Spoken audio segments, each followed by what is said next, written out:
live your life under a massive neurological illusion. You think you are experiencing reality in real time, right as it happens. But that's false. Every sight, sound, and touch you experience is actually a delayed recording.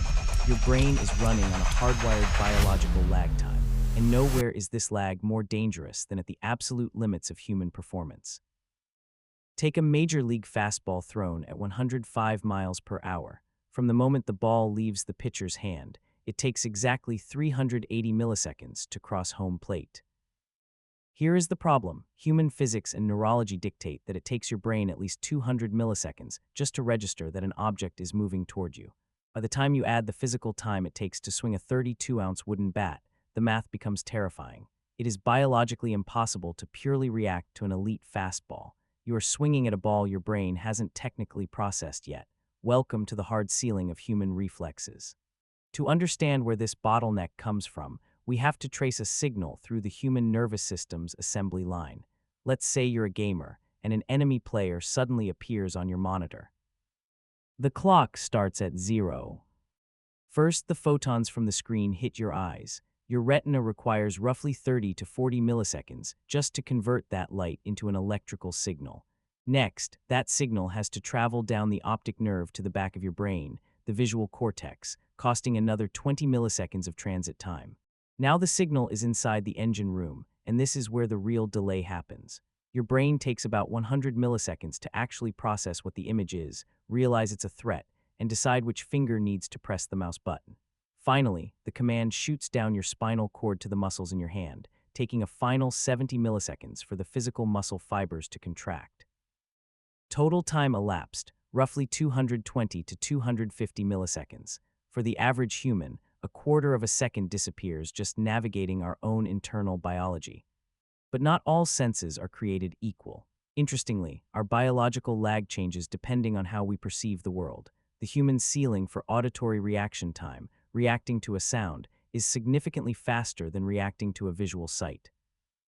While a visual reflex takes around 200 milliseconds, a sound reflex can happen in just 140 to 160 milliseconds. Why? Because the evolutionary architecture of our auditory system is simpler. It takes fewer neural steps for an acoustic vibration to reach the brain than it does for a complex image to be decoded by the eyes. This exact biological quirk is why the Olympics has a strict, controversial rule. In the 100-meter sprint, the starting blocks are packed with high-precision pressure sensors. If an athlete pressures the blocks within 99 milliseconds after the gun fires, they are instantly disqualified for a false start. Even if they didn't leave early, the International Olympic Committee rules state that because human neurology physically cannot process the sound of the gun and move a muscle in under 100 milliseconds, the runner must have guessed the timing. Anything below 100 milliseconds is legally considered a prediction, not a human reaction. So how much can we optimize this system? Through years of intense neural conditioning, elite Formula One drivers and top-tier esports players can train their nervous systems to compress this timeline, reaching reaction speeds of 140 to 150 milliseconds. But no matter how much training, sleep, or caffeine you have, the human species faces an absolute brick wall at 100 milliseconds. We simply cannot make electrical signals move through biological tissue any faster. So how do elite athletes survive? They cheat. They don't actually react to the ball. Instead, their brains act as advanced predictive algorithms. A professional baseball batter doesn't wait to see the ball fly through the air. They are analyzing the angle of the pitcher's shoulder, the release point of the fingers, and the rotation of the hip before the ball ever leaves the hand. They aren't living in the present. They survive the limits of their biology by predicting the future.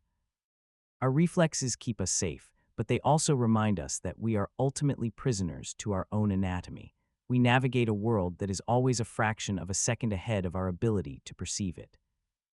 If you want to keep exploring the hidden limits and ceilings of the human machine, hit that subscribe button.